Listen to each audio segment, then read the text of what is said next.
Shalom jemaat Tuhan, selamat pagi, tetap kuat, tetap sehat, tetap bersandar kepada Tuhan, karena dialah matahari kita, perlindungannya, cahayanya, seperti matahari yang pasti selalu muncul. Kayak begitulah janji Tuhan di dalam kehidupan kita. Dan kita sedang terus belajar di saat teduh kita tentang sikap kepada seorang hamba Tuhan. Kita sudah belajar di poin pertama bahwa seorang hamba Tuhan adalah tetap manusia biasa. Dan yang kedua adalah walaupun dia manusia biasa, mereka adalah orang-orang yang diurapi Tuhan. Atau seorang gembala sidang atau seorang pemimpin rohani, dia adalah seorang hamba Tuhan. Dari Yohanes 1 ayat 6 kita lihat, datanglah seorang yang diutus Allah, namanya Yohanes. Mengapa kita harus belajar menempatkan seorang pemimpin jemaat dengan benar? Ya, yang pertama adalah karena mereka adalah orang yang dipilih dan diutus oleh Allah atau diurapi. Yohanes Pembaptis memang manusia biasa, tetapi dia adalah orang yang dikhususkan oleh Allah untuk suatu pekerjaan yang telah ditetapkan oleh Allah sendiri. Jadi ini saudara harus memahami ini, jangan sampai miss. Kita tidak boleh menempatkan mereka tinggi seperti malaikat, tapi kita nggak boleh merendahkan mereka. Kenapa? Karena mereka adalah hamba Tuhan. Mereka orang yang tetap adalah manusia biasa, tapi mereka dikhususkan, diurapi oleh Allah. Demikianlah pemimpin-pemimpin rohani kita, gembala-gembala kita adalah manusia biasa, tetapi mereka dipilih oleh Allah. Dan kita belajar dari apa yang Daud lakukan ya dalam hidupnya. Ketika Daud, saudaraku, punya pemimpin namanya Saul, dan dia memperlakukan bagaimana Saul itu dengan benar, dengan sebuah sikap yang benar. Daud sama sekali tidak bersalah, tapi dia justru yang dikejar-kejar untuk dibunuh. Bahkan berkali-kali Saul coba mencelakakan Daud, tetapi berkali-kali pula Daud tidak pernah membalas. Kenapa? Inilah alasan Daud, hanya satu: Saul adalah orang yang pernah diurapi oleh Tuhan. Kalau nanti saudara baca di dalam 1 Samuel pasal 24 ayat 1 sampai 13, tapi saya hanya akan bacakan ayat 6. Lalu berkatalah ia kepada orang-orangnya, dijauhkan Tuhanlah kiranya daripadaku untuk melakukan hal yang demikian kepada tuanku, kepada orang yang diurapi Tuhan, yakni menjamah dia, sebab dialah orang yang diurapi Tuhan. Ayat 10, ada orang, jadi ketika Daud dikejar-kejar, dia punya kesempatan untuk menjatuhkan, menghancurkan, bahkan membunuh Saul yang memang sudah ingin membunuh Daud. Jadi rasanya kalau secara manusia wajar saja kalau anggota-anggota Daud ini kesempatannya berkali-kali, tapi dia nggak mau. Kenapa? Alasannya karena Saul adalah orang yang diurapi Tuhan, yang pernah diurapi Tuhan, yakni ya menjamah dia nggak boleh, sebab dialah orang yang diurapi Tuhan. Dan ketika dari jauh akhirnya, kalau sudah nanti baca sendiri, ya, dia berkata, ada orang, ayat 10, ada orang yang telah menyuruh aku membunuh engkau, tetapi aku merasa sayang kepadamu karena pikirku, aku tidak akan pernah menjamah tuanku, sebab dialah orang yang diurapi Tuhan.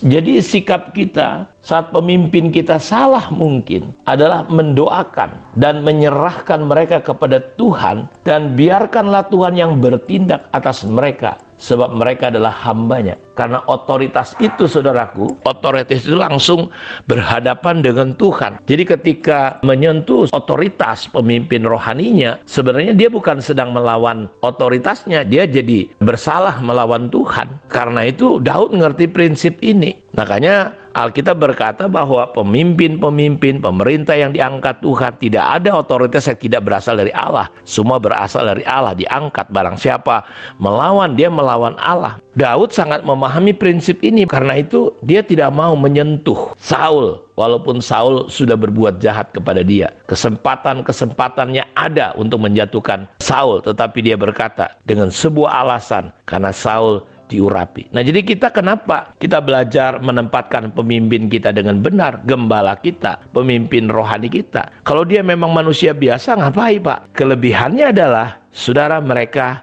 dipilih, dipanggil Tuhan. Lalu bagaimana dengan saya Pak? Ya, sudah kita dipanggil, dipilih Tuhan. Tapi untuk menjadi seorang pemimpin, menjadi seorang gembala, saudara, saya tidak ditabiskan atau dilantik oleh siapapun. Ketika saya mulai menjadi seorang gembala, saya mulai merintis, Tuhan sendiri yang menyertai dan menolong. Disinilah kita perlu memahami prinsip ini, bahwa seorang gembala sidang, seorang pemimpin rohani yang ditempatkan Tuhan di gereja lokal di mana kita ada, mereka adalah orang-orang yang diurapi Tuhan. Karena itu Daud sangat memahami prinsip ini. Dia nggak mau sembarangan, dia nggak mau membalas, dia nggak mau menyentuh. Dan akhirnya Tuhan sendiri yang bertindak atas Saul. Karena itu kemarin saya ajarkan kapan terakhir saudara berdoa untuk pendeta saudara. Kapan terakhir saudara memberikan kata-kata dorongan kepada mereka. Kapan saudara mungkin terakhir ajak ngopi bareng. Dan ketika saudara memiliki sikap seperti itu, kita sama-sama tahu bagaimana Daud diurapi, bagaimana Daud diberkati. Akhirnya seorang yang dilupakan, seorang yang tidak dikenal, hanya dari 2-3 ekor domba, akhirnya Tuhan mengangkat dia. Berdasarkan apa? Karena Tuhan membutuhkan orang-orang yang memiliki sikap hati yang benar. Karena hati kita adalah pusat perhatian Tuhan. Saudara boleh punya kemampuan, saudara boleh kelihatan pintar seperti Saul, tapi Saul nggak punya hati yang cukup besar. Ketika dengar nyanyian lagu, penari-penari menyambut mereka, saudaraku, muncul kecemburuan, muncul iri, lalu dia mulai ada dengki. Disitulah setan masuk. Karena itu saya mau katakan, memang lebih susah sebenarnya adalah kita bergembira dengan orang yang bergembira daripada dengan orang yang susah. Karena Alkitab mengajarkan ikut menangis dengan orang yang menangis, tertawa dengan orang yang tertawa. Lebih sulit mana?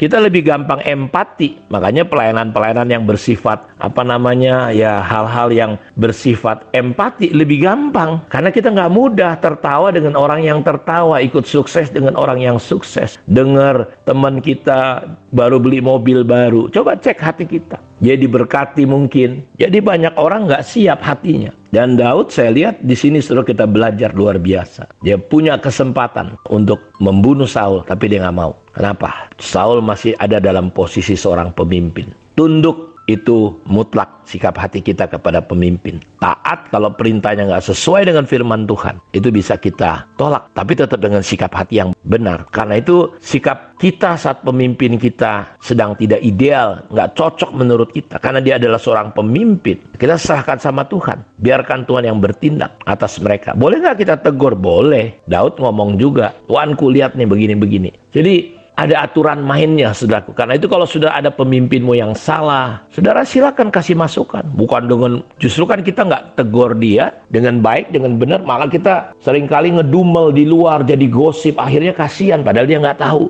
Jadi saudara harus beri kasih masukan. Undang mungkin, Pak boleh nggak? Kami ini ada sedikit kurang enak hati kami, tapi kami kasih masukan. Nah ini saudaraku betul. Seringkali kita nggak berani ngomong, tapi kita ngomong-ngomongin. Itu yang menyebabkan gereja pecah, gereja hancur. Saudara gosipin, bangun. Sehingga banyak orang terpengaruh dengan saudara. Seperti misalnya Absalom, saudaraku, menjelek-jelekan bapaknya sendiri. Apa yang terjadi kita tahu akhirnya. Mati Absalom. Dia berhasil menarik massa dengan menjelek-jelekan Daud bapaknya. Tapi akhirnya lihat, ujungnya dia mati, menyedihkan. Karena itu saya berdoa berharap kenapa kita perlu memiliki sikap yang benar kepada pemimpin-pemimpin rohani kita, kepada gembala kita, kepada pendeta di mana kita ditaruh Tuhan untuk berjemaat. Kiranya Tuhan memberkati kita semua. Mari kita berdoa. Bapa, terima kasih Roh Kudus bahwa kami terus untuk bertumbuh dalam pemahaman sikap yang benar kepada pemimpin, kepada gembala. Kami bersyukur untuk pagi hari ini. Tuhan lawat anak-anak-Mu kalau mereka dalam keadaan sakit, Tuhan sembuhkan. Dalam keadaan lemah, diteguhkan, dikuatkan kembali. Tuhan pimpin, kuasai, jagai, dan jadikan kami berkat. Kami boleh menggenapi terus panggilan dan rencana-Mu dalam hidup kami.